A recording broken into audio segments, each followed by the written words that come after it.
कश्मीर के एक खूबसूरत गांव में अब्दुल रहमान नाम का एक नौजवान रहता था। वह एक बहुत ही बहादुर और नेक दिल इंसान था। गांव के सभी लोग उसकी इज्जत करते थे क्योंकि वह हमेशा दूसरों की मदद के लिए तैयार रहता था। एक दिन जब अब्दुल रहमान ने एक गरीब किसान की मदद की, तो कुछ बदमाश लोगों ने उस पर झूठा इल्ज़ाम लगा दिया कि उसने चोरी की है। पुलिस ने अब्दुल रहमान को गिरफ्तार कर लिया और उसे जेल में डाल दिया। गांव वालों को जब यह खबर मिली तो वे बहुत परेशान हो गए। वे जानते थे कि अब्दुल रहमान बेगुनाह है। सभी ने मिलकर फैसला किया कि वे अब्दुल रहमान को रिहा करवाने के लिए हर संभव कोशिश करेंगे। गांव के लोग अपने सरदार के पास गए और उससे मदद की गुहार लगाई। सरदार ने अपनी समझदारी और अनुभव से काम लेते हुए गांव के बुजुर्गों और नौजवानों को इकट्ठा किया और एक योजना बनाई।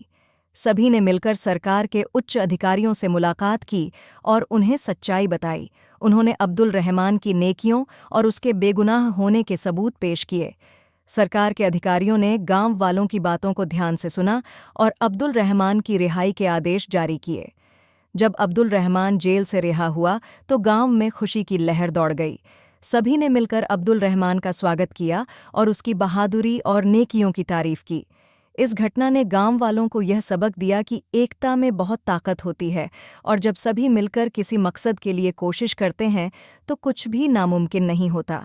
अब्दुल रहमान की रिहाई ने गांव वालों को एक बार फिर यह यकीन दिलाया कि नेकी कभी बेकार नहीं जाती और सच्चाई की हमेशा जीत होती है।